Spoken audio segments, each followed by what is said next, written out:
Students हम discuss करेंगे important news के बारे में और उससे रिलेटेड जो इन्फॉर्मेशन है हमारी यूपीएससी के एग्जाम के पर्सपेक्टिव से इम्पोर्टेंट, उसको हम यहाँ पे डिस्कस करेंगे। First news is regarding the natural tourism के बारे में है।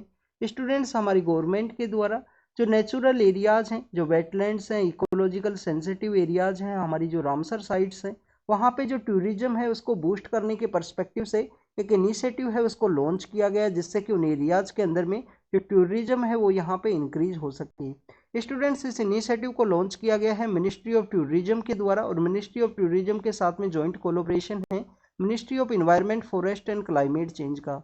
तो ministry of tourism and ministry of environment, forest and climate change के द्वारा इस इनिशिएटिव को लॉन्च किया गया है नेचुरल एरियाज के अंदर में टूरिज्म है उसको बूस्ट करने के पर्सपेक्टिव से। आप देखिए कि जो हमारी 16 रामसर साइट्स हैं उनको चूज किया जाएगा आने वाले दिनों के अंदर में इस टूरिज्म को बूस्ट करने के पर्सपेक्टिव से, और इनिशियल फेज के अंदर एक पायलट प्रोजेक्ट है उसको यहाँ पे लॉन्च किया गया है। पायलट प्रोजेक्ट के अंदर में आप देखिए कि जो 5 साइट्स हैं उनको यहाँ पे चूज किया गया है डिफरेंट डिफरेंट एरियाज के अंदर में, जिससे कि यहाँ पे नेचुरल टूरिज्म है उसको बूस्ट किया जा सके। स्टूडेंट्स अगर हम total number of Ramsar sites के बारे में डिस्कस करें तो हमारी कंट्री के अंदर में टोटल 75 वेटलैंड्स हैं जिनको कि रामसर साइट के रूप में रिकॉग्नाइज किया गया है। आप देखिए कि highest number of Ramsar site आपको कौन से स्टेट के अंदर देखने के लिए मिलती हैं? तमिलनाडु के अंदर में, जहाँ पे टोटल 14 रामसर साइट्स हैं वो सिचुएटेड हैं। सेकंड नंबर पे आप देखिए कि उत्तर प्रदेश है, वहाँ पे आपको जो 10 रामसर साइट्स हैं वो देखने के लिए मिलती हैं। तो इस तरीके से टोटल 75 रामसर साइट्स हैं हमारी कंट्री के अंदर में।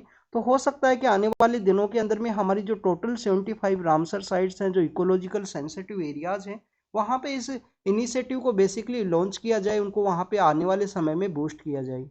स्टूडेंट्स अगर हम इस टूरिज्म के इनिशिएटिव के बारे में डिस्कस करें तो आप देखिए कि 2023 का जब बजट को अनाउंस किया गया था तो हमारी यूनियन गवर्नमेंट के द्वारा उस बजट के दौरान में एक इनिशिएटिव को लॉन्च किया गया था, जिसको कि हम अमृत धरोहर कैपेसिटी बिल्डिंग प्रोग्राम के रूप से जानते हैं।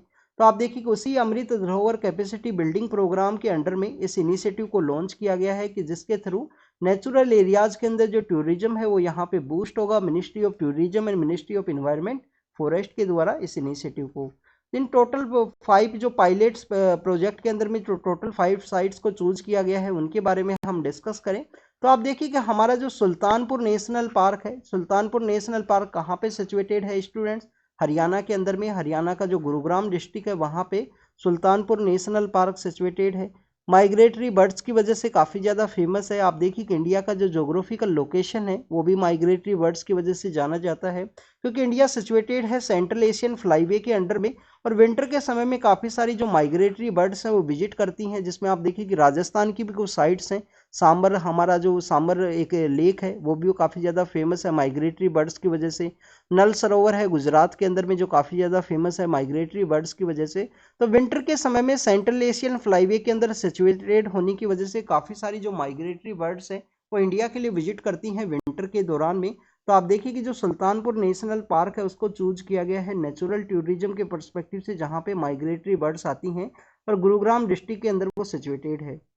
स्टूडेंट्स इस सुल्तानपुर नेशनल पार्क के अंदर में इसी इनिशिएटिव के दौरान में जो अल्टरनेटिव जो लाइवलीहुड प्रोग्राम है, अल्टरनेटिव लाइवलीहुड प्रोग्राम के अंडर में ट्रेनिंग है वो भी प्रोवाइड किया जाएगा यहाँ पे पर्सनस को जो एसोसिएटेड हैं इस प्रोग्राम से रिलेटेड। 15 डेज का एक स्किल बेस्ड ट्रेनिंग होगा, जिससे कि उस प्रोग्राम के अंदर में आने वाले समय में इसको बेटर वे में इम्प्लीमेंट किया जाए उन लोगों के द्वारा। स्टूडेंट सुल्तानपुर नेशनल पार्क के अलावा आप देखिए कि 2 मध्य प्रदेश से रिलेटेड साइट है, जिसके अंदर आपको सिरपुर है। सिरपुर कहाँ पे सिचुएटेड है? सिरपुर वेटलैंड इंदौर के रीजन के अंदर आपको देखने के लिए मिलता है। सिरपुर के अलावा आप देखिए कि यशवंत सागर जो वेटलैंड है उसको भी चूज किया गया है, जो कि मध्य प्रदेश के अंदर सिचुएटेड है। तो ये जो दोनों साइट्स हैं बेसिकली इंदौर के रीजन के अंदर में, और आपको जो वहाँ पे जो होलकर डायनेस्टी हुआ करती थी मालवा के रीजन के अंदर में, उनका इंपॉर्टेंस आपको इन साइट्स से रिलेटेड देखने के लिए मिलता है, स्पेशली जो यशवंत सागर वेटलैंड है उससे रिलेटेड। तो मध्य प्रदेश की 2 साइट हैं, सिरपुर वेटलैंड है, यशवंत सागर है। मध्य प्रदेश के अंदर रामसर साइट्स कितनी है स्टूडेंट? टोटल आपको 4 रामसर साइट्स हैं वो मध्य प्रदेश के अंदर देखने के लिए मिलती हैं। बाकी जो रामसर साइट्स हैं उनके बारे में आप रीड करना। एक आप देखिए कि जो भोपाल के अंदर सिचुएटेड है, जिसको कि हम भोज ताल के रूप से या भोज लेक के रूप से भी जानते हैं। इसके अलावा स्टूडेंट्स यहाँ पे 2 उड़ीसा की जो साइट्स हैं उनको भी चूज किया गया है पायलट प्रोजेक्ट के रूप में। उड़ीसा से एक तो चिल्का लेक है जो काफ़ी ज़्यादा फेमस है, चिल्का लेक, उसको यहाँ पे चूज किया गया। और एक आप देखिए कि जो कोस्टल एरिया के अंदर में मैंग्रोव्स के लिए काफ़ी ज़्यादा फेमस है, जिसको कि हम भीतरकनिका के रूप से जानते हैं। तो भीतरकनिका साइट और चिल्का लेक को यहाँ पे चूज किया गया है। उड़ीसा से रिलेटेड आपको यहाँ पे भीतरकनिका के पर्सपेक्टिव से इंपॉर्टेंट इन्फॉर्मेशन होनी चाहिए, क्यों मैंग्रोव्स के लिए काफ़ी ज़्यादा फेमस है। आपके लिए यहाँ पे एक होमवर्क भी है स्टूडेंट्स। होमवर्क ये है बेसिकली आपको चिल्का लेक के बारे में इंफॉर्मेशन बतानी है। क्या Chilka lake brackish water lake है या फ्रेश वाटर लेक है, उसके बारे में आप कमेंट सेक्शन के अंदर जरूर से बताना।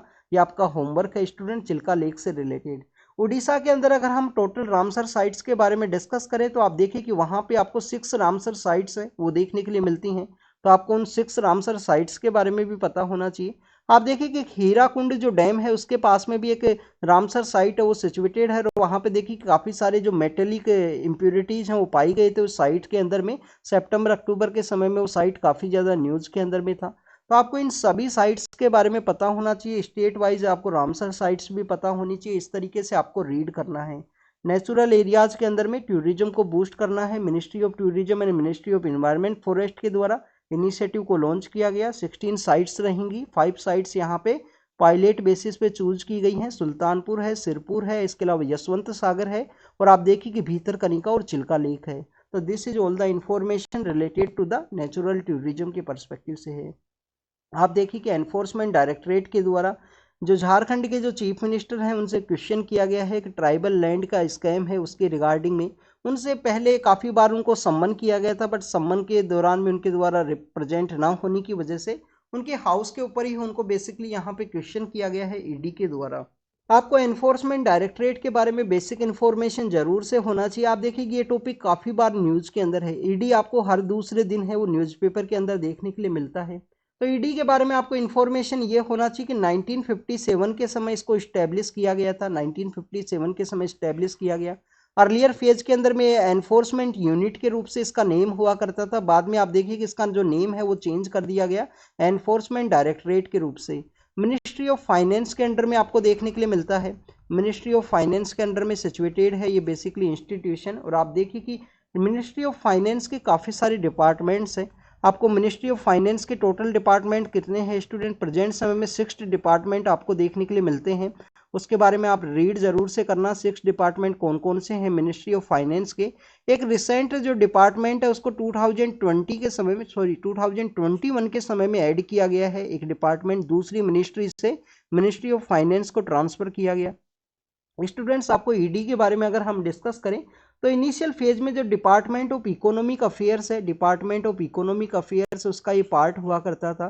बट बाद में आप देखिए कि डिपार्टमेंट ऑफ रिवेन्यू के अंडर में इसको चेंज कर दिया गया है ईडी को। तो डिपार्टमेंट ऑफ रिवेन्यू के अंडर में सिचुएटेड है। स्टूडेंट्स हम फाइनेंस सेक्रेटरी के बारे में रीड करते हैं। आप देखिए कि हमारा जो वन रुपी का जो नोट है, 1 रुपी का जो नोट है उसके ऊपर जो साइन है वो आपको फाइनेंस सेक्रेटरी के देखने के लिए मिलते हैं। और बाकी हमारी जितना भी करेंसी है उसके ऊपर में आपको किसके साइन देखने के लिए मिलते हैं? हमारे आरबीआई के गवर्नर के। तो जो हमारा 1 रुपी का जो नोट है जिसके ऊपर फाइनेंस सेक्रेटरी के द्वारा जो साइन है वो किए जाते हैं। तो आपको बेसिक यहाँ पे इंफॉर्मेशन ये होनी चाहिए कि हमारी जो मिनिस्ट्री ऑफ फाइनेंस है उसके अंडर में 6 डिपार्टमेंट हैं। तो कौन सा ऐसा डिपार्टमेंट है जिसको फाइनेंस सेक्रेटरी के द्वारा हेड किया जाता है? काफ़ी ज़्यादा पावरफुल ये जो सेक्रेटरी पोस्ट है वो देखने के लिए मिलती है। और आईएएस ऑफिसर में काफ़ी ज़्यादा जो गवर्नमेंट का जो फेवरेट आईएएस है उसी को बेसिकली यहाँ पे फाइनेंस सेक्रेटरी के रूप में चूज किया जाता है। जो हमारे प्रेजेंट समय में आरबीआई गवर्नर है, जब हमारा डिमोनेटाइजेशन का जो समय था तो उस समय में जो हमारे प्रेजेंट समय में जो आरबीआई गवर्नर है उस समय में फाइनेंस सेक्रेटरी हुआ करते थे हमारे कंट्री के। आप देखिए कि उस समय वो काफ़ी ज़्यादा न्यूज़ के अंदर में थे। उनका जो मल्टी लिंग्विस्टिक उनका इन्फॉर्मेशन है, काफ़ी सारी लैंग्वेज वो जानते हैं। उनके द्वारा डिमोनेटाइजेशन की एक प्रेस कॉन्फ्रेंस के दौरान में, ये एग्जाम से रिलेटेड इन्फॉर्मेशन नहीं है वैसे ही आपको बता रहा हूँ, डिमोनेटाइजेशन के दौरान एक प्रेस कॉन्फ्रेंस था जिसके दौरान उनके द्वारा जो तमिल लैंग्वेज है सदर्न इंडिया के अंदर बोली जाती है तो उससे रिलेटेड इन्फॉर्मेशन है उन्हें बताई, उनके द्वारा जर्नलिस्ट को एड्रेस किया गया था। अब आप देखिए कि ये कैसे पॉसिबल हो चुका। हमारे यहाँ पे जो ऑल इंडिया सर्विस है उसके अंदर में हम दूसरे स्टेट के जो लोग हैं उनको दूसरे कैडर के अंदर भेजा जाता है, स्पेशली होम कैडर है उनको ना अलोकेट हो। 2:1 का एक कॉन्सेप्ट है, इसको कैडर अलोकेशन सिस्टम के अंदर आपको देखने के लिए मिलता है। तो हमारे जो आरबीआई गवर्नर हैं ओरिजिनली बेसिकली वो उड़ीसा कैडर से, उड़ीसा से बिलोंग करते हैं, उनका होम स्टेट उड़ीसा है। बट उनका तमिलनाडु कैडर होने की वजह से आप देखिए कि जिस भी कैडर के अंदर आप जाओगे वहाँ पे अगर लैंग्वेज बैरियर है तो आपको बेसिकली अपने ट्रेनिंग के दौरान ही वो लैंग्वेज है वो सिखाया जाता है। तो ये एक्स्ट्रा इन्फॉर्मेशन था जिसको हमने यहाँ पे रीड किया। नेक्स्ट आप देखिए कि हमारे जो पीएम सर हैं काफ़ी सारी टेम्पल्स के अंदर विजिट के लिए गए हैं, तो आपको इन टेम्पल्स के बारे में इंफॉर्मेशन होनी चाहिए। आप देखिए कि इन टेम्पल्स के बारे में हमने काफ़ी बार रीड किया है। एक तो रामनाथा स्वामी टेम्पल है। रामनाथा स्वामी टेम्पल बेसिकली लॉर्ड शिव को डेडिकेटेड है। रामेश्वरम का जो एरिया है वहाँ पे सिचुएटेड है रामनाथा स्वामी टेम्पल। लॉर्ड शिव को डेडिकेटेड है। तो आप देखिए कि लॉर्ड शिव से रिलेटेड जो सोशल सेंट्स जो हुआ करते थे, जो नैनवार और अलवार के रूप से हम जानते हैं, तो नैनवार्स के द्वारा बेसिकली उसको प्रमोट किया गया है रामनाथा स्वामी टेम्पल को। इसके अलावा आपको रंगनाथा स्वामी टेम्पल है वो भी देखने के लिए मिलता है, जो श्रीरंगम के एरिया के अंदर सिचुएटेड है और लॉर्ड विष्णु के पर्सपेक्टिव से काफ़ी ज़्यादा फेमस है, जिनको अलवार्स के द्वारा प्रमोट किया गया था। तो दोनों ही एरियाज़ के अंदर में पीएम सर के द्वारा विजिट किया गया। दोनों अलग अलग एरियाज़ के अंदर में सिचुएटेड हैं स्टूडेंट टेम्पल्स, इनके बारे में भी आपको पता होना चाहिए। आप देखिए कि जब हम रामनाथा स्वामी टेम्पल के बारे में रीड करते हैं तो उसके ईस्टर्न पार्ट के अंदर में ओशियन सिचुएटेड है बेसिकली उसके पार्ट के वहाँ पे बेसिकली एक रिचुअल वर्शिप है उसको किया जाता है, जिसके अंदर में वहाँ पे जो रिचुअल क्लीनिंग है वो आपको देखने के लिए मिलता है, जिसको कि अग्नि तीर्थम के नाम से जाना जाता है। और आप देखिए कि हमारे जो पीएम सर हैं धनुषकोटी नाम का जो आइलैंड है वहाँ पे भी विजिट करेंगे आने वाले समय के अंदर में।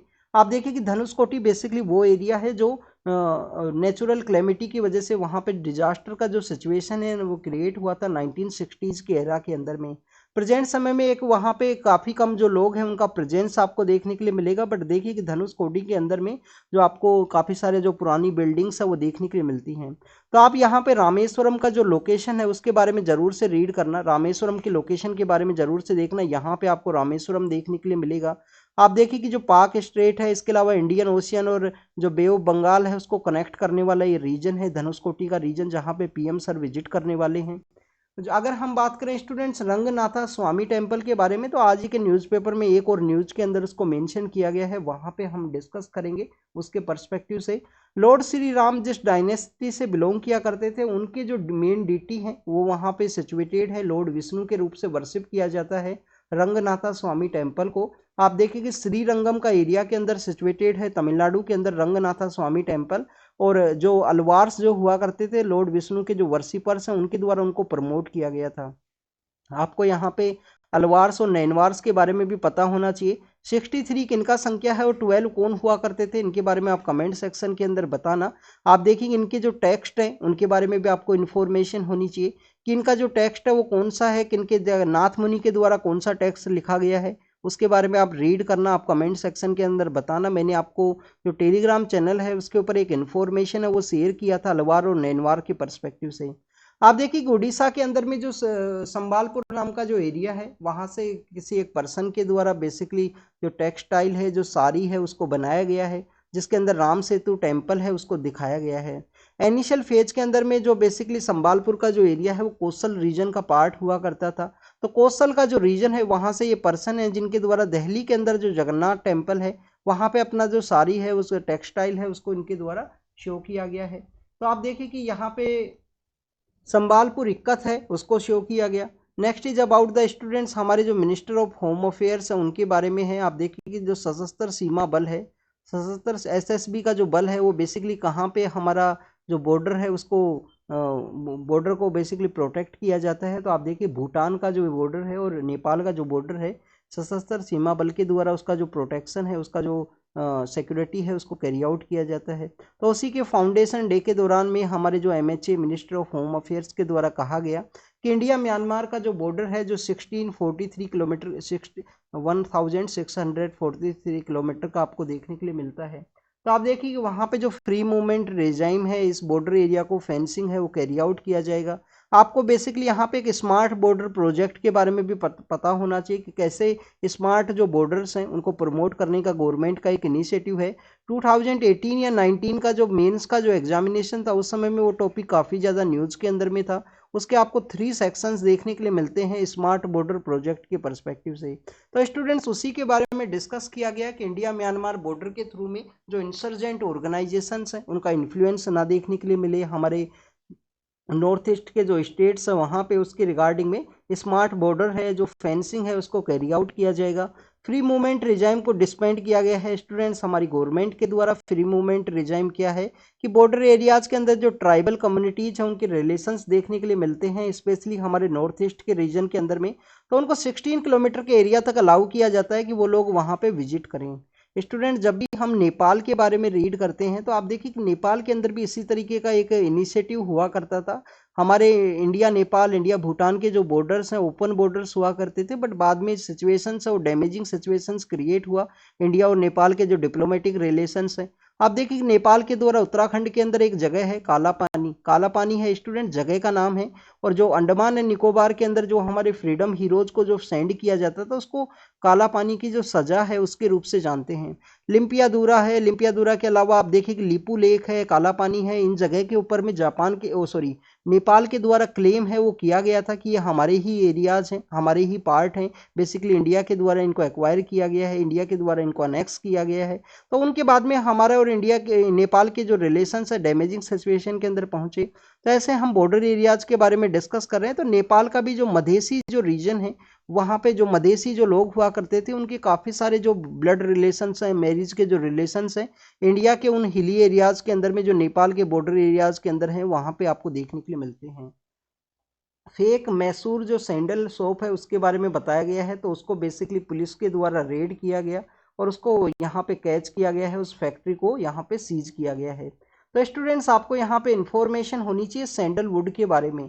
आप देखिए कि डेसिडियस एरिया के अंदर में उगाया जाता है, ड्राई डेसिडियस जो आपको यहाँ पे एक ट्री है वो देखने के लिए मिलता है। फर्नीचर के परस्पेक्टिव से सैंडलवुड का जो वुड है उसको काफ़ी ज़्यादा फेमस है। उसका यहाँ पे जो इलीगल जो ट्रैफिकिंग है वो भी आपको देखने के लिए मिलता है, जिसको रोकने का कोशिश किया जाता है गवर्नमेंट के द्वारा। अगर हम सैंडलवुड का जो IUCN स्टेटस के बारे में डिस्कस करें तो आप देखिए उसका IUCN स्टेटस है वल्नरेबल। सैंडलवुड का जो IUCN स्टेटस है वो आपको वल्नरेबल देखने के लिए मिलता है। स्टूडेंट्स यहाँ पे आपको मैसूर के बारे में ज़रूर से पता होना चाहिए। आप देखिए कि मैसूर के अंदर जो सैंडल जो सोप है क्या उसको यहाँ पे बेसिकली GI टैग है वो दिया गया है या नहीं दिया गया, इसके बारे में आप कमेंट सेक्शन के अंदर बताना, ये आपका होमवर्क है। इसी तरीके से आप रीड करोगे ना स्टूडेंट्स एक एक टॉपिक को तो आपको काफ़ी कुछ जो समझने के लिए मिलेगा। न्यूज़पेपर को आप जितना डेडिकेटेड वे में रीड करोगे उतना आपको यहाँ पे बेनिफिट होगा एग्जामिनेशन के अंदर में। आप टोटल अपने 1-2 आवर्स है वो ज़रूर से डेडिकेटेड कीजिए न्यूज़पेपर के परस्पेक्टिव से। 1 आवर के अंदर आप रीड कीजिए, उसको नोट डाउन कीजिए, कोई डिस्कशन आपको सही लगता है वो देखिए किसी भी चैनल का, हमारे का लगे या दूसरे का लगे। नेक्स्ट अगर हम बात करें स्टूडेंट्स मैसूर के बारे में तो आप देखिए कि मैसूर जो सैंडलवुड है जब वोडियार डायनेस्टी या मैसूर जो एम्पायर हुआ करता था तो हरिहरन बुक्का के द्वारा जो मैसूर को इस्टेब्लिश किया गया था, विजयनगर का एम्पायर है उस रीजन के अंदर में हम्पी के वहाँ पे, तो उस समय से ये सैंडलवुड का जो सोप है वो काफ़ी ज़्यादा फेमस है। फिर उसके बाद में जब वोडियार डायनेस्टी पावर के अंदर में आती है मैसूर के उस रीजन के अंदर में, उस समय में ये काफ़ी ज़्यादा अपने पीक के ऊपर पहुंचा था मैसूर सैंडलवुड का जो सोप है। तो मैसूर के अंदर में और भी काफ़ी सारे जो GI टैग हैं वो उस एरिया के अंदर दिए गए हैं, जैसे मैसूर का पाक है वो काफ़ी ज़्यादा फेमस है। मैसूर पाक के अलावा आप देखिए कि मैसूर का मसाला डोसा है उसको भी बेसिकली GI टैग है उस रीजन के अंदर में। मैसूर का सैंडलवुड के रिगार्डिंग में सैंडल सोप है, सैंडल सोप तो आप देखिए पता नहीं उसके बारे में है या नहीं है, ये आपको कमेंट सेक्शन के अंदर बताना है, आपका होमवर्क है। मैसूर का जो सैंडलवुड का बेसिकली एक ऑयल है उसको भी GI टैग है वो दिया गया है मैसूर रीजन से। मैसूर का दशहरा है वो भी काफ़ी ज़्यादा फेमस है, आप दशहरा के बारे में ज़रूर से रीड करना उसके बारे में। आप देखिए कि मैसूर का जो दशहरा है वो नॉर्दर्न इंडिया के दशहरा से काफ़ी ज़्यादा अलग है। नॉर्दर्न इंडिया के अंदर हम हमारा जो अच्छाई का जीत है बुराई के ऊपर में उसकी वजह से उसको सेलिब्रेट करते हैं। वहाँ पे एक एविल है उसका बेसिकली असैसिनेशन के रिगार्डिंग में माँ दुर्गा के द्वारा जो महिषासुर है उनका असैसिनेशन किया गया, उसके पर्सपेक्टिव से जो विजयदशमी है दशहरा है उसको सेलिब्रेट किया जाता है मैसूर के अंदर में। मैसूर का जो प्लेस है एक काफ़ी ज़्यादा फेमस है टूरिज्म के पर्सपेक्टिव से। आप देखिए कि ये एक्ट्रेस है रश्मिका मंडाना एक्ट्रेस है, उनका एक डीप फेक वीडियो है। डीप फेक क्या है स्टूडेंट्स कि आपका जो अपीयरेंस सेम रहेगा उसको यहाँ पे लिटिल बिट वेरी किया जाएगा आर्टिफिशियल इंटेलिजेंस के पर्सपेक्टिव से, और इसके जो कंसर्न्स है उनको रेज किया गया था। तो स्टूडेंट जिस पर्सन के द्वारा किया गया उसको अरेस्ट कर लिया गया है आंध्र प्रदेश के अंदर में दिल्ली पुलिस के द्वारा, जिनके द्वारा रश्मिका मंडाना का जो डीप फेक वीडियो है वो बनाया गया था। आप देखिए कि हमारे यहाँ पे ministry of electronic and information technology के अंदर में जो IT एक्ट है उसके थ्रू में गवर्नमेंट के द्वारा बेसिकली यहाँ पे काफ़ी सारे ऐसे प्रोविजंस है जिसके अंदर सेक्शन 69A है। सेक्शन 69 के अंडर में किसी भी कंटेंट है उसको रिमूव किया जा सकता है, उसको ब्लॉक किया जा सकता है हमारी गवर्नमेंट के द्वारा, ministry of electronic and information technology के द्वारा। एलिफेंट के पर्सपेक्टिव से है, सबसे पहले आपके लिए होमवर्क है एलिफेंट के रिगार्डिंग में। एक तो आपको यहाँ पे एलिफेंट का जो IUCN स्टेटस है वो पता होना चाहिए। आप देखिए कि केरल के अंदर में, सदर्न इंडिया के अंदर में काफ़ी सारी जो रिलीजियस प्रैक्टिस है उसके अंदर एलिफेंट का यूज किया जाता है। जैसे हमने अभी अब मैसूर के दशहरा के बारे में रीड किया, तो आप देखिए कि मैसूर का जो दशहरा है वहाँ पे भी जो जंबो एलिफेंट्स हैं उनका यूज आपको देखने के लिए मिलता है दशहरा के फेस्टिवल सेलिब्रेशन के दौरान में। तो काफ़ी सारे जो फेस्टिवल्स हैं उसके अंदर में वहाँ पे जो एलिफेंट्स का यूज़ है वो किया जाता है। तो आप देखिए कि एलिफेंट्स का शॉर्टेज होने की वजह से उनके जो रेंट्स हैं वो यहाँ पे हाइक हुए हैं, उसके बारे में बताया गया। आपको एलिफेंट के पर्सपेक्टिव से इंफॉर्मेशन ये होनी चाहिए कि highest number of elephant India के अंदर में कौन से स्टेट में है। तो आप देखिए कि कर्नाटक जो स्टेट है, कर्नाटका जो स्टेट है उसके अंदर हाईएस्ट नंबर ऑफ एलिफेंट्स है। इसके अलावा आपको जो केरल है वो देखने के लिए मिलता है, जो केरला है वो आपको देखने के लिए मिलेगा, इसके अंदर थर्ड नंबर पे एलिफेंट्स है। सेकंड नंबर पे आप देखिए कि आसाम के अंदर में आपको सिचुएटेड देखने के लिए मिलेंगे, जो सेकंड नंबर पे एलिफेंट्स का नंबर है वहाँ पे। एलिफेंट कॉरिडोर्स के बारे में भी पता होना चाहिए। आप देखिए कि एलिफेंट्स को बेसिकली जो इलेक्ट्रिसिटी का जो वहाँ पे रेलवे लाइन्स है उसका सबसे ज़्यादा जो डैमेज है वो देखने के लिए मिलता है उनका काफ़ी बार डेथ भी होता है, क्योंकि इलेक्ट्रिसिटी लाइंस का पास करने की वजह से उनको जो करंट्स और इन सबका जो सिचुएशन है वो क्रिएट होता है। तो एलिफेंट के बारे में है। नेक्स्ट अगर हम बात करें PM सर के बारे में, तो आप देखिए कि PM सर इनिशियल फेज के अंदर में जो श्रीरंगम का जो एरिया है वहाँ पे गई। श्रीरंगम के अंदर कौन सा टेम्पल सिचुएटेड है? रंगनाथा स्वामी टेम्पल है। रंगनाथा स्वामी टेम्पल क्या है? देखिए कि वहाँ पे लॉर्ड विष्णु का वर्शिप है वो किया जाता है। जो अलवार्स नाम के जो बेसिकली लॉर्ड विष्णु को जो प्रमोट करने वाले जो सेंट्स हैं उनके द्वारा देखिए कि श्रीरंगम का जो टेम्पल है उसको काफ़ी ज़्यादा फेमस किया गया है। 2 रिवर्स का जो मिडिल पार्ट है वहाँ पे ये सिचुएटेड है श्री रंगनाथा स्वामी टेम्पल। और जो लॉर्ड श्री राम है जिनका इनोग्रेशन होने वाला है टेम्पल का 22 जनवरी के दिन में, तो आप देखिए कि लॉर्ड श्री राम के जो डिटीज हैं वो यहाँ पे पाए जाते थे श्रीरंगम टेम्पल के अंदर में, रंगनाथा स्वामी जो टेम्पल है वहाँ पे। उस श्री रंगनाथा स्वामी टेम्पल की वहाँ पे विजिट के दौरान में PM सर के द्वारा जो कंबन का जो रामायण है उसको भी वहाँ पे सुना गया है उनके द्वारा। कंबन एक मंडप है उसको बनाया गया, वहाँ पे जो क्लासिकल जो तमिल के जो आर्टिस्ट है उनके द्वारा बेसिकली उनका जो रामायण है उसको परफॉर्म किया गया, उसकी जो इन्फॉर्मेशन है वो बताई गई। तो PM सर के द्वारा उनका भी जो बात है वहाँ पे सुना गया है। तो आपको कंबन के बारे में ज़रूर से रीड करना, उनका जो रामायण है वो काफ़ी ज़्यादा फेमस है। बट आपको टाइम पीरियड भी पता होना चाहिए कि 12th सेंचुरी के समय के तमिल जो सेंट है, तमिल ये पोइट हैं, 12 के हैं या 14 के समय के हैं, तो टाइम पीरियड क्या है उसके बारे में आपको ज़रूर से रीड करना है। श्रीरंगम के उस टेम्पल विजिट के बारे में आप देखें कि श्रीरंगम का जो टेम्पल है 2 रिवर्स का मिडिल पार्ट के अंदर सिचुएटेड है। इसका जो लार्जेस्ट आपको गोपुराम है, जो लार्जेस्ट आपको देखने के लिए मिलता है। टेम्पल का जो एंट्री गेट है वो काफ़ी ज़्यादा लार्जेस्ट है, फेमस है। हमारे कंट्री के अंदर उसको राजा गोपुराम के रूप से भी जाना जाता है। उसके बाद में PM सर के द्वारा लॉर्ड शिव को डेडिकेटेड जो टेम्पल है रामेश्वरम टेम्पल, वहाँ पे गए। इसको देखिए कि रामनाथा स्वामी टेम्पल के रूप से भी जानते हैं। और जो हमारी ज्योतिर्लिंग्स हैं, ज्योतिर्लिंग से जो बेसिकली लॉर्ड शिव को डेडिकेटेड है, तो आप देखिए कि वो वन ऑफ द ज्योतिर्लिंग है जो आपको रामेश्वर टेम्पल के अंदर में देखने के लिए मिलेगा। PM सर के द्वारा वहाँ पे अग्नि तीर्थम नाम का जो कॉन्सेप्ट है, एक रिचुअल क्लीनिंग का कॉन्सेप्ट है रिलीजियस प्लेस के ऊपर में, वो उस प्रैक्टिस को भी कैरी आउट किया गया है। आने वाले समय में PM सर धनुषकोडी के लिए जाएंगे, वहाँ पे जो अलग अलग एरियाज हैं वहाँ पे विजिट करने वाले हैं बिफोर द 22 का जो राम टेम्पल का जो इनोग्रेशन होने वाला है अयोध्या के अंदर में, उससे पहले। नेक्स्ट अगर हम बात करें स्टूडेंट सुप्रीम कोर्ट के बारे में है। सुप्रीम कोर्ट के द्वारा कहा गया कि किसी के द्वारा भी अगर पेटिशन फाइल की गई है बेल के पर्सपेक्टिव से, तो उस पर्सन के द्वारा बेसिकली यहाँ पे जो इन्फॉर्मेशन है उसको प्रोवाइड करना होगा कि उसके अर्लियर केस के अंदर में कोई और बेल का पेटिशन है, उसने किसी डिफरेंट हाई कोर्ट के अंदर तो कहीं पेंडिंग नहीं है, उसके रिगार्डिंग है। सुप्रीम कोर्ट के द्वारा ऑब्जर्व किया गया कि यहाँ पर्सन्स के द्वारा जो फॉल्सहुड है उसको यूज किया जाता है अपने को बेनिफिट को गेन करने के पर्सपेक्टिव से। उन्होंने कहा है कि जस्टिस सिस्टम के अंदर में जो ट्रूथ है वो जस्टिस सिस्टम का एक पार्ट है। ट्रूथ के बेसिस पे यहाँ पे जो जस्टिस है उसके बारे में डिस्कस किया गया सुप्रीम कोर्ट के द्वारा। तो ऑनरेबल सुप्रीम कोर्ट का मेन जो इस जजमेंट के अंदर जो इन्फॉर्मेशन है वो ये है कि यहाँ पे किसी भी पर्सन को अगर बेल के रिगार्डिंग में पिटीशन फाइल करना है सुप्रीम कोर्ट के अंदर में, तो उसको अपना अर्लियर केस के जो कंप्लीट डिटेल्स है, अर्लियर केस के जो ऑर्डर्स हैं उनको यहाँ पे बताना होगा। अभी एक उड़ीसा से रिलेटेड एक पर्सन है, उनके द्वारा एक पिटीशन है उसको फाइल किया गया उड़ीसा हाई कोर्ट के अंदर भी, उनका जो पिटीशन है वो फाइल था। तो आप देखिए कि उन डिफरेंट डिफरेंट एरियाज के अंदर में अलग अलग जुडिशियल इंस्टीट्यूशंस के रिगार्डिंग में जो बेल है उसके रिगार्डिंग उनके द्वारा जो पिटीशन है वो फाइल की गई, उसी को सुप्रीम कोर्ट के द्वारा माना गया कि पर्सन अपने बेनिफिट के पर्सपेक्टिव से जो फॉल्सहुड है उसको यूज किया गया है। एफसीआरए के जो रजिस्ट्रेशन है जो आपको मिनिस्ट्री ऑफ होम अफेयर्स के अंडर में देखने के लिए मिलते हैं, तो आप देखिए कि मिनिस्ट्री ऑफ होम अफेयर्स के द्वारा जो वर्ल्ड विजन इंडिया नाम का एक एनजीओ है जो 1976 के समय से इंडिया के अंदर ऑपरेशनल है। आप देखिए कि चिल्ड्रंस की जो राइट्स है उनकी रिगार्डिंग में ये वर्किंग इसका देखने के लिए मिलता है। तो उसका जो एफसीआरए रजिस्ट्रेशन है उसको कैंसिल किया गया है, एफसीआरए रजिस्ट्रेशन उसको नहीं मिला है। आप देखिए कि एफसीआरए के जो एक्ट हैं फॉरेन कंट्रीब्यूशन रेगुलेशन एक्ट, उसके अंदर काफ़ी सारे जो रूल्स हैं उनको चेंज किया गया है। हमने अभी न्यूज़ के अंदर में रीड किया ईडी के बारे में। ईडी के बारे में आप देखिए कि आपको पता होना चाहिए कि उसके द्वारा जो फेमा का जो कॉन्सेप्ट है फॉरेन एक्सचेंज मैनेजमेंट एक्ट है उसको डील किया जाता है।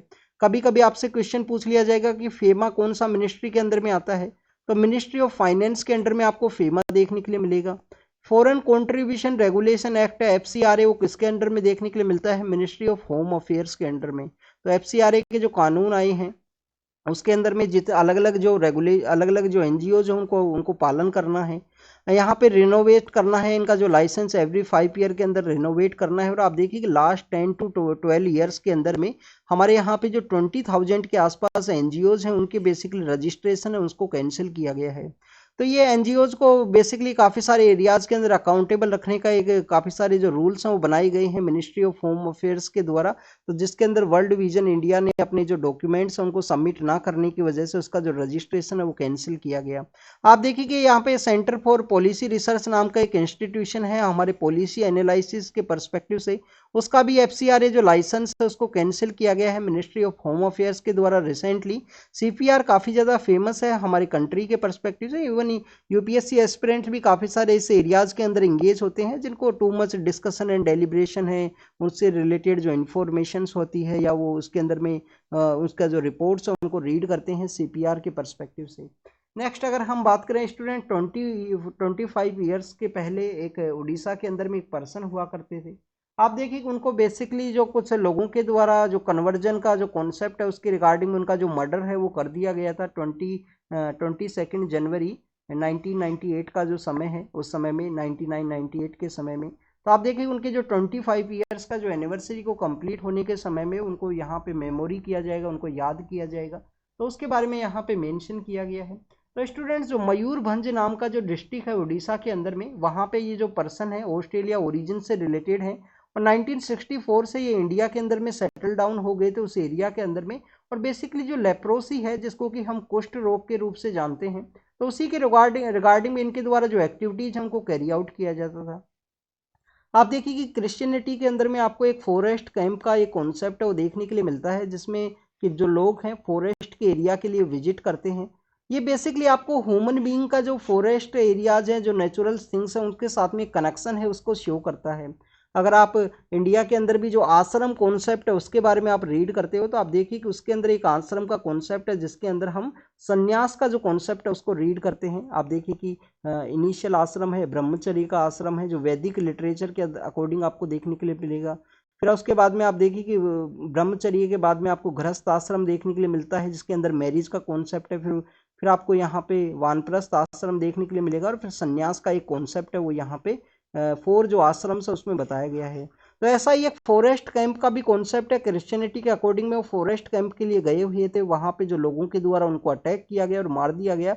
बेसिकली वहाँ पे कन्वर्जन का एक जो एलिगेशन है उनके ऊपर लगाए गए थे कि इनके द्वारा लोगों को अपना जो रिलीजन है उसके रिगार्डिंग में कन्वर्ट किया जाता है।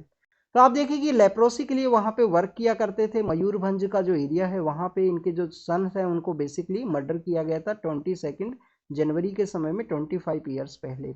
हमको आपको यहाँ पे लेप्रोसी के बारे में ज़रूर से पता होना चाहिए। आप देखिए कि हमारे जो ट्राइबल एरियाज हैं, ऐसे एरियाज जहाँ पे बेसिकली इसको नेग्लेक्ट किया जाता है, उन एरियाज़ के अंदर भी ये डिजीज़ है वो आपको देखने के लिए मिलती है। नेग्लेक्टेड ट्रॉपिकल डिजीज के रूप से इसको जाना जाता है। ओल्ड एज के जो पर्सन है वो इससे इफेक्ट हो सकते हैं। इनिशियल फेज के अंदर में आपका जो स्किन है उसके ऊपर डैमेज देखने के लिए मिलेगा, और लेटर फॉर्म के अंदर में आप देखिए कि जो लेप्रोसी है उसके अंदर में आपका जो नर्वस सिस्टम है वो डैमेज हो सकता है, लोगों का डेथ भी होता है इस लेप्रोसी की वजह से। स्टूडेंट्स, डिजीज को हैंसेन डिजीज के रूप से भी जाना जाता है। एक बैक्टीरिया है जिसको कि हम माइकोबैक्टीरियम के रूप से जानते हैं, जिसके द्वारा जो डिजीज है उसको क्योज किया जाता है। मल्टी ड्रग जो थेरेपी है, मल्टी ड्रग जो थेरेपी है उसके थ्रू डिजीज से बचाया जा सकता है। और गवर्नमेंट ऑफ इंडिया के बारे में अगर हम पर्सनल डिस्कस करें तो नेशनल यहाँ पे एक प्रोग्राम है, लेप्रोसी का एलिमिनेशन प्रोग्राम है जो गवर्नमेंट के द्वारा लॉन्च किया गया है, जिसका मेन मोटिव यही है कि सेंट्रल स्पॉन्सर उस प्रोग्राम के थ्रू में जो लेप्रोसी है उसको एलिमिनेट करना है हमारे कंट्री के अंदर में, और उससे रिलेटेड जो अवेयरनेस है उसको यहाँ पे इंक्रीज करना है। स्टूडेंट, 2047 के समय में हमारे इंडिपेंडेंस के 100 ईयर्स कंप्लीट होने वाले हैं।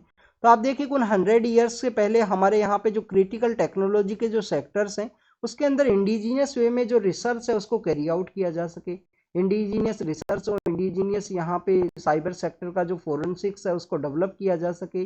क्वांटम कंप्यूटिंग का सेक्टर हो, इंटरनेट ऑफ थिंग्स है, उनको डेवलप किया जा सके इंडिजीनियस वे में। उसी के रिगार्डिंग में एक रोड मैप है उसको तैयार किया गया है सीडैक के द्वारा। सीडैक एक इंस्टीट्यूशन है हमारे यहाँ पे, उसके द्वारा बेसिकली इसको डेवलप किया गया रोड मैप को कि हमारे 100 ईयर्स को कंप्लीट होने के समय में इंडिजीनियस वे में टेक्नोलॉजी के सेक्टर में कैसे हम यहाँ पे एक दूसरे को प्रमोट करेंगे।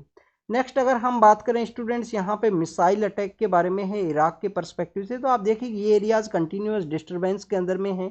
1967 के समय में एक 6 डे वॉर का कॉन्सेप्ट है, जिसके समय में हमारा जो वेस्ट एशिया है वो न्यूज के अंदर में था। इसी तरीके का जो डिस्टर्बेंस है वो क्रिएट हुआ था इजराइल और अरब कंट्रीज का एक वॉर का सिचुएशन के अंदर में।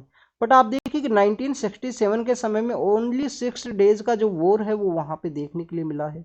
बट अगर हम प्रेजेंट समय में बात करें तो आप देखिए कि 100 डेज का जो समय है वो बीत चुका है, बट इजराइल के द्वारा कंटिन्यूस यहाँ पे अटैक किए गए हैं गाजा स्ट्रिप के अंदर में। जिन पर्सन्स को वहाँ पे अबडक्ट किया गया था हमास के द्वारा उनको भी रिलीज नहीं करवाया गया है इजराइल के द्वारा 100 डेज के इस वॉर की सिचुएशन के अंदर भी। इजराइल के द्वारा डमेस्कस के अंदर में अटैक किया गया, सीरिया के अंदर अटैक किया गया, ईरान के जो स्पाई चीफ हैं उनको बेसिकली वहाँ पे मार दिया गया है। आप देखिए कि यूएस के द्वारा बेसिकली यहाँ पे जो पैलेस्टाइन है उसको सोवरेनिटी के पर्सपेक्टिव से एक प्रपोजल है वो रखा गया है, इजराइल के द्वारा उसको कैंसिल कर दिया गया कि यहाँ पे जो पैलेस्टाइन है उसको अलग से जो सोवरेन स्टेट है, अलग से जो स्टेट है उसका स्टेटस दे दिया जाए। नेक्स्ट अगर हम बात करें स्टूडेंट्स यहाँ पे नेपाल के पर्सपेक्टिव से है, आप देखिए कि नेम का जो समिट है उसके बारे में कल ही हमने डिस्कस किया था, उसके लोकेशन के बारे में। नॉन अलाइनमेंट मूवमेंट है जो 1960s का जो एरा है उस समय में इंडिया और 4 अदर कंट्रीज के द्वारा स्टार्ट किया गया था। अभी इसकी जो समिट है वो कंपाला नाम का जो सिटी है जो कि युगांडा का जो कैपिटल है वहाँ पे स्टार्ट हुआ है। तो कंपाला उस समिट के अंदर नेपाल के द्वारा रशिया को रिक्वेस्ट किया गया है कि उनके जो नेशनल्स हैं उनको आगे आने वाले समय में उनकी जो आर्मी है उसके द्वारा रिक्रूट ना किया जाए।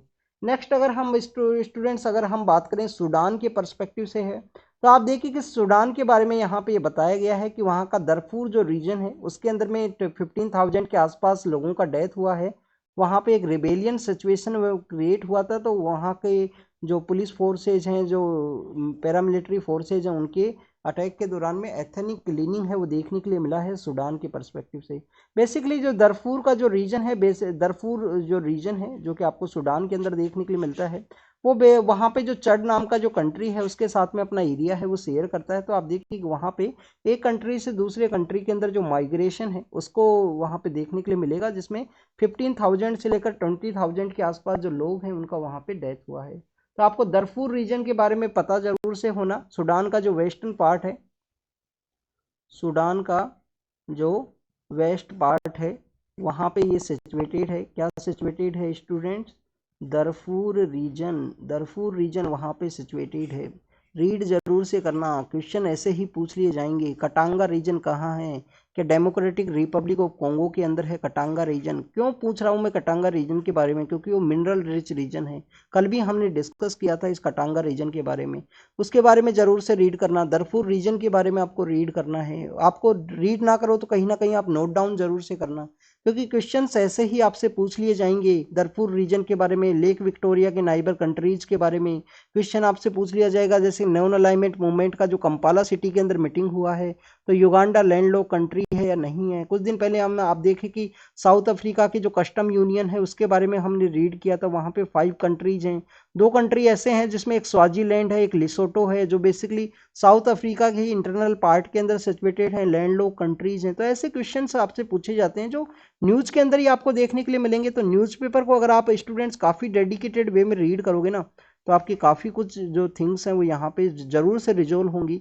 डेडिकेटेड वे में रीड करने का मतलब ये है कि आपको रीड भी करना है, रीड करने के बाद में कोई डिस्कशन भी देखना है, और डिस्कशन के बाद में आप देखिए कि आपको जो इंपॉर्टेंट इन्फॉर्मेशन मिले उसको नोट डाउन भी करना है, और रेगुलर वे में इनको रिवाइज भी करना है जो इन्फॉर्मेशन आपने नोट डाउन की है। नेक्स्ट अगर हम बात करें, अर्बनाइजेशन के बारे में डिस्कस किया गया है। स्टूडेंट्स यहाँ पे बताया गया कि प्रेजेंट समय में वर्ल्ड के अंदर जो 50% के आसपास जो पॉपुलेशन है अर्बन एरियाज के अंदर में पाई जाती है। कुछ अर्बन एरिया हैं, कुछ सेमी अर्बन एरिया हैं, वहाँ पे जो अर्बन पॉपुलेशन है वो देखने के लिए मिलती है। वर्ल्ड का अगर हम बात करें 80% जो जीडीपी का कंट्रीब्यूशन है वो किया जाता है इस अर्बन पॉपुलेशन के द्वारा। आप देखिए कि 75 जो एमिशन है वो भी इसी अर्बन पॉपुलेशन के द्वारा किया जाता है। तो एमिशन भी आपको जो 75% है, इसी एमिशन आपको अर्बन पॉपुलेशन से देखने के लिए मिलता है। इंडिया के पर्सपेक्टिव से अगर हम बात करें तो लास्ट सेंसस के अकॉर्डिंग में 31% जो पॉपुलेशन है वो अर्बन एरियाज के अंदर में पाई जाती है। प्रेजेंट समय में ये जो संख्या है वो 35 के आसपास है, और आने वाले दिनों में आप देखना कि जल्द ही इंडिया के अंदर भी जो मोर देन 50% जो पॉपुलेशन है वो अर्बन एरियाज के अंदर में देखने के लिए मिलेगी आने वाले 10 to 20 ईयर्स के अंदर में। तो स्टूडेंट्स अर्बन एरिया के बारे में यहाँ पे ये कहा गया है कि स्पेशली यहाँ पे भुवनेश्वर नाम का जो सिटी है, जो उड़ीसा का सिटी है, तो उसके बारे में बताया गया कि भुवनेश्वर के अंदर में जो अर्बन एरियाज के अंदर में विंटर के समय जो टेम्परेचर है वो इंक्रीज हुआ। अब ये विंटर के समय में जो टेम्परेचर है वो क्यों इंक्रीज हुआ है? एक तो यहाँ पे जो कॉन्क्रीट है उसको रीजन माना गया है। आप देखिए कि स्टूडेंट्स रोड हैं, रोड के अलावा आप देखिए कि कहीं पे भी आपको नेचुरल जो मिट्टी है वो नहीं देखने के लिए मिलेगी अर्बन एरिया के अंदर में। आप देखिए कि टू मच बारिश होता है, सपोज कीजिए टू मच एक्सेसिव रेनफॉल है किसी अर्बन एरिया के अंदर आपको देखने के लिए मिला, क्या उसका कोई बेनिफिट है स्टूडेंट? क्या उसका कोई पॉजिटिव थिंग्स है? पॉजिटिव थिंग्स इस वजह से नहीं है। आप देखिए कि कंक्रीट होने की वजह से हमारा जो ग्राउंड वाटर है वो लेवल इंक्रीज नहीं होगा वहाँ पे, क्योंकि पानी वहाँ पे नीचे नहीं जाएगा। नीचे ना जाने की वजह से आप देखिए कि ग्राउंड वाटर हमेशा वहाँ पे डिप्लेटिंग सिचुएशन के अंदर आपको देखने के लिए मिलेगा। टू मच कंक्रीट होने की वजह से आप देखिए कि समर के समय में स्पेशली अगर जो आफ्टरनून का समय होता है या जो पीक 1 बजे या 2 बजे का जो समय होता है नून के टाइम में, तो आप देखिए कि उस समय में आपको देखने के लिए मिलेगा कि टेम्परेचर इतना हाई होता है, 40 डिग्री 50 डिग्री के आसपास आपको टेम्परेचर देखने के लिए मिलेगा, स्पेशली दिल्ली के एरिया के अंदर में। तो आप देखिए कि हमारे यहाँ पे जो स्ट्रीट डॉग्स हैं, जो स्ट्रीट एनिमल्स हैं, उनको कितनी ज़्यादा जो प्रॉब्लम्स है वो फेस होनी होती हैं। हमारे जो अर्बन एरियाज़ के अंदर जो ग्रीन जो बेसिकली ट्रीज हैं उनकी संख्या डे बाई डे डिक्रीज हुई है, डे बाई डे डिक्रीज हुई है ग्रीनिश एरिया को। तो उनका जो नेचुरल जो बैठने की जगह नहीं है, यहाँ पे समर उनको फेस करना होता है। तो इसकी वजह से आप देखिए पिछले कुछ दिनों से हमने रीड किया है कि स्ट्रीट डॉग्स के द्वारा जो अटैक्स हैं वो इंक्रीज हुए हैं। तो उसके अटैक होने में इस तरीके के जो आपको जो कुछ कारण है वो देखने के लिए मिलते हैं कि अर्बन एरियाज़ के लिए अंदर में उनके पास में प्रॉपर जो बैठने का, प्रॉपर अपना जो टाइम स्पेंड करने का जो जगह है वो नहीं है। पार्क के अंदर में सिविलियन पर्सनस आपको देखने के लिए मिलेंगे। बाकी जगह पे आपको देखिए कि जो कॉन्क्रीट जो एरियाज़ है वो देखने के लिए मिलता है। तो यहाँ पे भुवनेश्वर के पर्सपेक्टिव से डिस्कस किया गया है। आप देखिए कि हमारा जो सस्टेनेबल डेवलपमेंट गोल है उसके गोल नंबर 11 के अंदर हमने अर्बन एरियाज के बारे में डिस्कस किया है कि अर्बन एरियाज को बेसिकली हमने लाइवलीहुड एरियाज के रूप में डेवलप करना है गोल नंबर 11 के पर्सपेक्टिव से। तो स्टूडेंट्स उसी के बारे में यहाँ पे डिस्कस किया गया कि भुवनेश्वर के अंदर में इवापो ट्रांसपिरेशन का जो कॉन्सेप्ट है वो डिक्रीजिंग सिचुएशन के अंदर देखने के लिए मिलता है। आर्टिफिशियल कंक्रीट होने की वजह से, नेचुरल सरफेस ना होने की वजह से वहाँ पे जो हीट है वो रिलीज नहीं होती है, और रिलीज ना होने की वजह से स्टूडेंट्स यहाँ पे अर्बन एरियाज़ के अंदर जो टेम्परेचर है वो इंक्रीज हुआ है। कुछ एरियाज़ के अंदर में आप देखिए कि बताया गया है कि वहाँ पे जो एयर है उसका भी अवेलेबिलिटी कम हुआ है, वो भी डिक्रीज हुआ है, चाहे % के अंदर ही डिक्रीज हुआ हो। तो काफ़ी कुछ बताया गया है। आपको यहाँ पे अर्बन एरियाज़ के बारे में इन्फॉर्मेशन ज़रूर से होनी चाहिए। आप देखिए कि हमारा GS1 का जो पेपर है उसके अंदर में मेंशन किया गया है सिलेबस के अंदर में अर्बनाइजेशन और उसकी क्या क्या प्रॉब्लम्स है, उसका रेमेडी क्या है, उसके बारे में आपको ज़रूर से बताना है। नेक्स्ट स्टूडेंट्स यहाँ पे वेस्ट एशिया के अंदर जो कॉन्फ्लिक्ट है वो स्प्रेड हुआ है दूसरे पार्ट्स के अंदर में, उसके बारे में डिस्कस किया गया। आप देखिए कि दूसरे पार्ट्स के अंदर में जो कॉन्फ्लिक्ट है वो कहाँ पे यहाँ पे स्प्रेड हुआ है उसके बारे में हम डिस्कस करें। आप देखें कि ये बेसिकली इजराइल है। इजराइल के यहाँ पे आपको जो गाजा स्ट्रिप है वो देखने के लिए मिलता है। गाजा स्ट्रिप का जो एरिया है उसके अंदर में बेसिकली हमास के द्वारा जो 7 अक्टूबर के दिन में अटैक किया गया था इजराइल के सदर्न पार्ट के अंदर में। हमास के उस अटैक के अंदर में जो 1200 के आसपास जो लोग हैं उनका डेथ हुआ। स्टूडेंट जो इजराइल सिविलियंस हैं, बाहर के जो लोग हैं, उनका डेथ हुआ। उस डेथ के बाद में इजराइल के द्वारा काउंटर अटैक किया गया हमास के ऊपर में। कुछ सिविलियंस जिनको अबडक्ट कर लिया गया था उनको भी रेस्क्यू करने के पर्सपेक्टिव से वो अटैक आपको फिर अलग अलग एरियाज के अंदर में देखने के लिए मिला है, जिसके अंदर आपको देखिए कि यहाँ पे जो सब्बा फार्म्स हैं जो लेबनान के एरिया के अंदर में है, जो गोलन हाइट्स का एरिया है सीरिया के पर्सपेक्टिव से यहाँ पे आपको लेबनान देखने के लिए मिलेगा। तो यहाँ पे भी लेबनान और इजराइल का जो फोर्स है उनके बीच में यहाँ पे जो फायर है वो एक्सचेंज हुआ है। सीरिया के रिगार्डिंग में भी जो फायर है वो वहाँ पे एक्सचेंज हुआ है स्टूडेंट्स। इसके अलावा आप देखिए कि यहाँ पे जो नॉन स्टेट एक्टर्स हैं जिसके अंदर में आपको हजीबुल्ला है। हजीबुल्ला के अलावा अगर हम बात करें स्टूडेंट्स यहाँ पे रेड सी का जो रीजन है उसके अंदर होती रिबेलियंस आपको देखने के लिए मिलते हैं जो कि ईरान के द्वारा उनको बैक किया जाता है। तो नॉन स्टेट एक्टर्स का भी जो अटैक्स हैं वो इंक्रीज हुए हैं, उसी के बारे में यहाँ पे डिस्कस किया गया। बाद में यूएस के द्वारा जो सी लाइन ऑफ कम्युनिकेशन है उसको सिक्योर करने के पर्सपेक्टिव से एक अलायंस है उसको क्रिएट किया गया है रेड सी के अंदर में, जिसमें जो होती रिबेलियंस है उनके ऊपर अटैक किया गया है यूएस के द्वारा। यूएस ने दोबारा से उनको डी रजिस्टर किया है एज ए इंसर्जेंट ऑर्गेनाइजेशन या टेररिस्ट ऑर्गेनाइजेशन के रूप से होती रिबेलियंस को। उसके बाद में यूएस के द्वारा भी अटैक इंक्रीज हुआ। तो इस तरीके से वेस्ट एशिया के अंदर में जो कॉन्फ्लिक्ट है दूसरे पार्ट्स के अंदर भी इंक्रीज हुआ। आप देखिए कि ईरान के द्वारा पाकिस्तान का जो बलूचिस्तान का रीजन है वहां पे भी अटैक किया गया था। तो उसी वजह से आप देखिए काफी सारे जो कंट्रीज हैं एक दूसरे के साथ में कन्फ्लिक्ट हैं। ईरान के द्वारा ईरान का जो करमन सिटी है वहां पे जनरल कासिम सुलेमानी का जो मेमोरियल डे है वहां पे अटैक हुआ था। आईएस के द्वारा, इस्लामिक स्टेट के द्वारा रिस्पॉन्सिबिलिटी लिया गया था। उसके बाद में आप देखिए कि ईरान के द्वारा इरबिल नाम का जो सिटी है वहां पे इजराइल का जो बेसिकली जो मोसाद नाम का ऑर्गेनाइजेशन है उसका एक ऑफिस हुआ करता था, उसके ऊपर भी अटैक किया गया। ऑफिस बेसिकली स्टूडेंट्स ऑफिशियली कोई ऑफिस नहीं है, ऐसा माना गया है कि वहां पे उनका स्पाई ऑफिस है इरबिल नाम का जो सिटी है वहां पे। तो this is all the information related to the West Asia. Last time 1967 के समय में जो 6 डे वॉर का सिचुएशन है उस दिन में 6 डे के समय में कन्फ्लिक्ट है वो देखने के लिए मिला था इजराइल और अरब कंट्रीज के बीच में। आप देखिए कि पिछले कुछ दिनों से 2020 के समय में I2U2 नाम का जो कॉन्सेप्ट है वो लॉन्च किया गया था, जिसमें इजराइल है, इजराइल के अलावा आप देखिए कि इंडिया है, इंडिया के अलावा यूएस है, यूनाइटेड अरब अमीरात है। तो आप देखिए कि इजराइल और मिडिल ईस्ट के जो कंट्रीज हैं उनका रिलेशंस इंक्रीज हुए थे। अब्राहम अकॉर्ड है, अब्राहम अकॉर्ड के थ्रू उनके जो डिप्लोमेटिक रिलेशंस है उनको इंक्रीज किया गया। वर्ल्ड हेरिटेज कमेटी का जो मीटिंग कहाँ पे हुआ था, जहाँ पे आप देखिए कि हमारा जो शांति निकेतन है, हमारे जो होयसाल एम्पायर के जो टेम्पल्स हैं जिनको रिकॉग्नाइज किया गया है उसके अंदर में हेरिटेज साइट के पर्सपेक्टिव से वो बेसिकली आपको सऊदी अरेबिया के अंदर देखने के लिए मिले हैं। सऊदी अरेबिया के अंदर वर्ल्ड हेरिटेज कमेटी का मीटिंग हुआ था, उसके अंदर बेसिकली इजराइल के द्वारा अपने जो डिप्लोमेट्स हैं उनको सेंड किया गया था सऊदी अरेबिया के अंदर में। इवन जो सऊदी अरेबिया और ईरान के जो कन्फ्लिक्ट थे 2016 के समय में उनको भी रिजोल्व किया गया। अभी इनके जो डिप्लोमेटिक रिलेशंस है वो इस्टेब्लिश हुए थे। तो स्टूडेंट्स वेस्ट एशिया जो काफ़ी ज़्यादा पीसफुल था, वहाँ पे आप देखिए कि जैसे ही G20 की मीटिंग के दौरान में इंडिया के अंदर में जो मिडिल ईस्ट का जो यूरोप इकोनॉमिक कॉरिडोर है उसको लॉन्च किया गया। India middle east Europe economic corridor को लॉन्च किया गया। उसके बाद में कंटिन्यूस जो कॉन्फ्लिक्ट है वो वहाँ पे देखने के लिए मिला है। तो हो सकता है कि किसी दूसरी फॉरेन पावर्स के द्वारा इस कॉन्फ्लिक्ट को वहाँ पे इनिशिएट किया गया और लेटर फॉर्म के अंदर में ये वेस्ट एशिया के जो कंट्रीज है वहाँ पे जो कॉन्फ्लिक्ट है वो इंक्रीज हुआ हो, स्प्रेड कर दिया गया जिस तरीके से। स्टूडेंट्स हमारी गवर्नमेंट के द्वारा नेशनल स्किल जो डेवलपमेंट काउंसिल है उनके द्वारा 10,000 के आसपास जो वर्कर्स हैं उनको सेंड करने के बारे में एक जो प्रोग्राम है उसको इनिशिएट किया गया है कि इजराइल के अंदर में जो वर्कर्स हैं, जो लेबरर्स हैं, उनको सेंड किया जाएगा अगर वो जाना चाहते हैं तो बेसिकली 10,000 के आसपास। तो उसके रिगार्डिंग जो रजिस्ट्रेशन है उसको स्टार्ट किया गया, बट आप देखिए कि जो ट्रेड यूनियंस है उनके द्वारा अपोज किया गया है उन रजिस्ट्रेशन को। ट्रेड यूनियंस के द्वारा क्यों अपोज किया गया है, यहाँ पे इजराइल के अंदर में सेंड करने वाले हैं हमारे जो लेबरर्स हैं उनकी रिगार्डिंग में। तो आप देखिए कि मिनिस्ट्री ऑफ एक्सटर्नल अफेयर्स के द्वारा यहाँ पे जो 18 कंट्रीज हैं उनको रिकॉग्नाइज किया गया है। 18 कंट्रीज जहाँ पे ई माइग्रेशन है वो देखने के लिए मिलता है। एमिग्रेशन का जो चेक रजिस्ट्री है, चेक रिक्वायरमेंट है जो कैरी आउट किया जाता है उन 18 कंट्रीज के अंदर में। तो आप देखिए कि उन लिस्ट के अंदर में बेसिकली इजराइल है वो शामिल नहीं है। इसके अलावा स्टूडेंट्स अगर हम यहाँ पे बात करें तो बेसिकली अगर किसी भी पर्सन को बाहर जाना है, इजराइल जाना है, तो 30,000 के आसपास जो मिडिल मैन है, जो एजेंट है, उसको जो पैसे हैं वो देने होते हैं। ये बेसिकली यहाँ पे फिक्स किया गया है कि 30,000 के आसपास जो मनी है वो लिया जाए यहाँ पे एजेंट के द्वारा।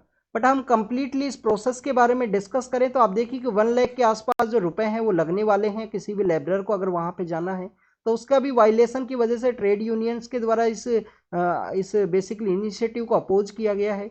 इसराइल के अंदर प्रेजेंट समय में कन्फ्लिक्ट का सिचुएशन है। आप देखिए कि 18,000 के आसपास हमारे जो लेबरर्स हैं, हमारे जो वर्कर्स हैं ऑलरेडी वहाँ पे हैं। इसराइल के सीनियर सिटीजन्स हैं उनके केयरिंग सेंटर्स के अंदर में। तो स्टूडेंट्स इसके अलावा अगर हम डिस्कस करें आईएलओ की जो कुछ कन्वेंशन है, आईएलओ की कन्वेंशन है माइग्रेशन एंड एम्प्लॉयमेंट कन्वेंशन है। माइग्रेशन एंड एम्प्लॉयमेंट कन्वेंशन के अलावा आप देखिए माइग्रेंट एंड वर्कर्स कन्वेंशन है, कन्वेंशन नंबर 97 एंड 143। तो यहाँ पे बेसिकली इजराइल के द्वारा उन कन्वेंशंस को साइन किया गया है, रेटिफाई किया गया है। बट आप देखिए कि इंडिया के द्वारा उन कन्वेंशंस को रेटिफाई नहीं किया गया है। स्टूडेंट्स इसके अलावा अगर हम आईएलओ का एक रिपोर्ट के बारे में डिस्कस करें, world employment and social outlook report है। World employment and social outlook report है जो आईएलओ के द्वारा पब्लिश की जाती है। उसके अंदर बेसिकली इंफॉर्मेशन यही बताया गया है कि आने वाले समय में जो अनएम्प्लॉयमेंट है वो इंक्रीज होने वाला है। अनएम्प्लॉयमेंट यहाँ पे इंक्रीज होगा तो उसी बेसिकली डाटाज है उसके बारे में डिस्कस किया गया है लेबर रूल्स के पर्सपेक्टिव से। हमारे जो ट्रेड यूनियंस है उनके द्वारा क्यों अपोज किया गया है गवर्नमेंट के इस इनिशिएटिव को, तो आप देखिए कि कन्फ्लिक्टेड एरिया है, ऑलरेडी कन्फ्लिक्टेड है, 18,000 के आसपास ऑलरेडी लोग वहाँ पे हैं। इसके अलावा आप देखिए कि जो टोटल नंबर ऑफ मनी है वो भी ज़्यादा है। और इसके अलावा अगर हम बात करें जो माइग्रेशन के पर्सपेक्टिव से जो एक रजिस्ट्री का कॉन्सेप्ट है उसके अंदर 18 कंट्रीज के अंदर इजराइल है वो नहीं है। तो ये कैसे कुछ ऐसे पॉइंट्स हैं जिनके ऊपर उनके द्वारा अपोज है वो कैरी आउट किया गया। स्टूडेंट्स आज संडे का न्यूज़पेपर है, आप देखिए कि द हिंदू के द्वारा बेसिकली संडे के दिन फोटोज है उनको पब्लिश किया जाता है लास्ट पेज के ऊपर में। तो अभी हमारे यहाँ पे जो 14 जनवरी के दिन हम सेलिब्रेट करते हैं, हमारे यहाँ पे सन की वर्शिप के रिगार्डिंग में काफ़ी सारे फेस्टिवल्स हैं अलग अलग पार्ट्स के अंदर में। आप देखिए कि कहीं पे हार्वेस्ट फेस्टिवल्स है उनको भी सेलिब्रेट किया जाता है। तो सदर्न इंडिया के अंदर में जो एनिमल्स के साथ में जो यहाँ पे फेस्टिवल्स को सेलिब्रेट किया गया उसके बारे में बताया गया है। आप देखिए कि ये जल्लीकट्टू का जो फेस्टिवल है उसको यहाँ पे शो किया गया है कि जल्लीकट्टू के अंदर इस तरीके का जो वर्शिप है वो किया जाता है। वहाँ पे जल्लीकट्टू के अंदर जो बुल है उसके साथ में जो रेसलिंग है ये प्रैक्टिस आपको देखने के लिए मिलता है। कभी कभी जो पेटा नाम का जो ऑर्गेनाइजेशन है उनके द्वारा पेटिशन है उसको फाइल किया जाता है कि एनिमल्स के अगेंस्ट में जो क्रुएलिटी है उसको यहाँ पे किया गया है। प्रिवेंशन ऑफ क्रुएलिटी एक्ट है स्टूडेंट्स 1960 के समय का। आप देखिए कि इसी एक्ट के अंडर में सेक्शन 4 के अंडर में animal welfare board of India है उसको भी बनाया गया है जिसका हेडक्वार्टर प्रेजेंट समय में हरियाणा के अंदर है, वल्लभगढ़ के अंदर में। अर्लियर फेज के अंदर मद्रास के अंदर इसका हेडक्वार्टर हुआ करता था। रुक्मणी देवी अरुंडेल नाम की जो पर्सन है वो काफ़ी ज़्यादा रिस्पॉन्सिबल है इसके इस्टेब्लिशमेंट के बिहाइंड में, उन्हीं के एफर्ट्स की वजह से इसको इस्टेब्लिश किया गया था। तो आप देखिए कि यहाँ पे जल्लीकट्टू को शो किया गया है जो कि डिंडीगुल है, मदुरई का रीजन है, वहाँ पे कैरी आउट किया जाता है। यहाँ पे आंध्र प्रदेश के अंदर जो बुल्स हैं उनका बेसिकली जो रेस है उसको बताया गया है। इसके अलावा स्टूडेंट्स यहाँ पे आप देखिए कि कर्नाटक के अंदर में जो बुल्स हैं उनको फायर के थ्रू में इस तरीके से पास किया जाता है उसको शो किया गया है। तो हमारे सदर्न इंडिया के अंदर में जो एनिमल्स के साथ में जो कैटल्स हैं उनके साथ में इस तरीके का जो सेलिब्रेशन है वो आपको देखने के लिए मिलता है। कभी कभी कुछ एरियाज के अंदर में एनिमल्स को यहाँ पे क्रूएल्टी है उसका प्रैक्टिस किया जाता है जो काफ़ी ज़्यादा एक डेरोगेटरी प्रैक्टिस है। एनिमल्स को अगेंस्ट में इस तरीके का जो क्रूएल्टी प्रैक्टिस है उनको नहीं कैरी आउट करना चाहिए। तो student this is all the information related to the today's newspaper. आप इसके बारे में रीड कीजिए, रिवाइज कीजिए, जो भी इन्फॉर्मेशन आपको मिला है उसको नोट डाउन जरूर से कीजिए। स्टूडेंट्स रेगुलरली वे में रीड एंड रिवाइज करोगे तो आपके लिए बेनिफिट रहेगा आपके एग्जामिनेशन के परस्पेक्टिव से। तो thank you students, thank you very much.